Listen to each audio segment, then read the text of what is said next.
Hey everyone, welcome to Nick Corner. Today, I'm going to talk to you about The Fires of Heaven by Robert Jordan, Book 5 in the Wheel of Time. This book review may contain spoilers, only because we're on Book 5. I expect that if you're here, you're either here to find out if Book 5 is worth continuing the series on for, or you're here because you've already read it and you want to hear my thoughts on it. So we're going to go ahead and advance as if there are spoilers. Is it worth it to read? In my opinion, this one was the best that Robert Jordan has written out of the 5 books that I have read. I am very much looking forward to continuing the series. I have watched the first season of the show, and I am enjoying it. The changes, not that big of a deal to me. Things seem to be going and progressing the way they should. I don't know what's happening, and that is what I am happy about the changes for, is that it's staying true while keeping me guessing. There's that. As for the book, Fires of Heaven, we seem to follow Egwene, Elaine, Nynaeve, Rand, Moraine, Lan, and Matt. And Avienda. Those are the 8 characters that we seem to really follow within this story here. With them, we get to see some of Tom Maryland, who I absolutely love. Tom is a fantastic character. His relationship with Elaine is wonderful, and I am just so happy that I have returned to reading Wheel of Time. It has excited me. I have a group of friends that I am currently reading the series book after book after book with, so that we're pushing each other kind of to get moving, and that's very exciting. What Rand does within this book is phenomenal. Of course, we learn about Balefire, and the thing about Balefire is it can wipe out an entire person from the pattern, which means that person can no longer exist within the world. They can never be reborn. They're gone permanently. And I think that's a very interesting take on everything. We also get to see a whole lot more of the Forsaken. We get to see Elaine and Nynaeve do more dream walking, meeting up with Egwene, who is out being trained by Aiel. She is with Rand and co, and they are being trained in the ways of magic, and I think that is phenomenal. Moraine, she is doing her thing, trying to give Rand the best advice she can. However, I don't think he takes it as well as he should, but who's to say? Major spoiler, if you haven't read this book, just stop right now because you don't want to hear the next words out of my mouth. Why did they kill Moraine? Is she dead forever? I don't know. Personally, I felt from the get-go that Moraine is very much a Gandalf-esque character, the catalyst for the adventure, the wise one who does magic. And with that, I feel like this is a moment for her to maybe not come back powered up like Gandalf does, because like I said, she reminds me of the character Gandalf. Doesn't mean she is, and it doesn't mean her storyline is going to be the same, and I don't know. This is theory for me alone. I personally think she will come back at some point. I hope so, and when she does, I feel like she will have some significant play within the politics of the world as it is at that moment in time. Will it be the next book? Probably not. It seems to me if there are 14 books in this and there are only 3 books in Lord of the Rings and he comes back in book 2 of Lord of the Rings, I expect somewhere around Path of Daggers or Winter's Heart, perhaps, to see a return of Moraine. And that may just be wishful thinking on my end because I really enjoy Moraine.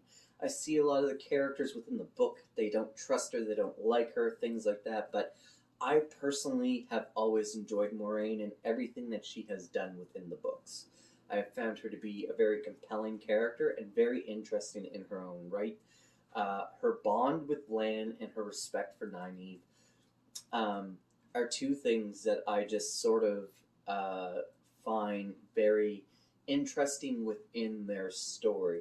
And now that Lan's bonded to someone else, I don't know who, um, that's going to be interesting to see how that plays out.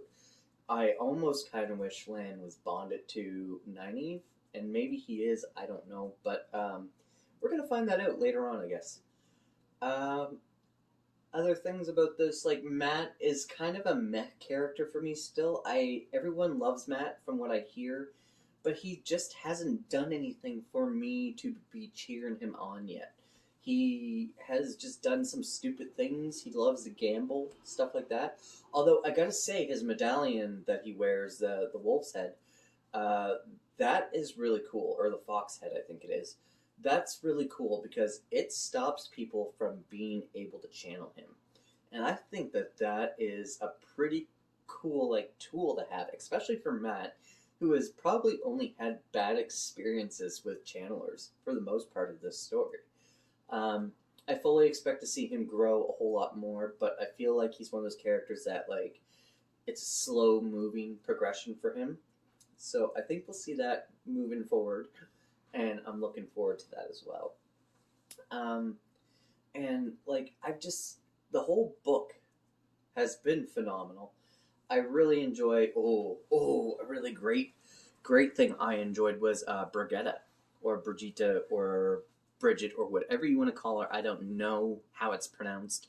I'm going with Brigitta. She fantastic. How does Elaine have a female warder, but how is she a hero from the Age of Legends? Like, that's the coolest thing ever. And she's got like a silver bow and a silver arrow. So cool. Absolutely love it. Fantastic. So I take it that this means that Elaine is going to be a green. Um, I think Nynaeve is going to be yellow. Because she's all about healing, and yellows are big on healing, and I do feel like that's the way that's going to go. What Egwene is going to be, I am unsure, because Egwene's just doing her own magical thing, and I am enjoying it. Um, yeah, the whole book was just phenomenal. From beginning to end, I absolutely enjoyed it. Yeah, it's a little fox head. I don't know if you could see that on there, but Matt's got a little fox head right there on him. And it's so cool. I'm definitely looking forward to Lord of Chaos. I'm going to be picking that up in January. It's probably going to be my audiobook of the month. What I usually do is I have a physical book and an audiobook that I run alongside each other usually. That way I can constantly be making progress on one or the other. And I think that Lord of Chaos is going to be a chunky one, so I'll probably put that one as the audio book, because I do about 3 hours of travel to work back and forth every day. 3 hours total for the whole day. So, like, that's 4 times a week I go, and that's 12 hours worth of listening every week, so I can get there. And then I do more listening at home and stuff too when I'm cleaning, doing the dishes, vacuuming, sweeping, stuff like that. So I will be hitting Lord of Chaos very soon, and I am actually gonna do a push to attempt, probably won't happen, but I'm gonna attempt to try and finish Wheel of Time in 2022. Can it happen? I don't know. We'll see. You should stay tuned and find out. If you enjoy talking about books like Wheel of Time, or anything in general, I have a link to my Discord down below, and there's all kinds of people in there who absolutely love talking stuff. Right now, the Malazan chat's going wild, because I got 2 people on there just like back and forth with Malazan, and they seem to be having a great time. I don't know anything about what they're talking about, but they are enjoying it, and that's what matters. So come on by, join us, and have fun.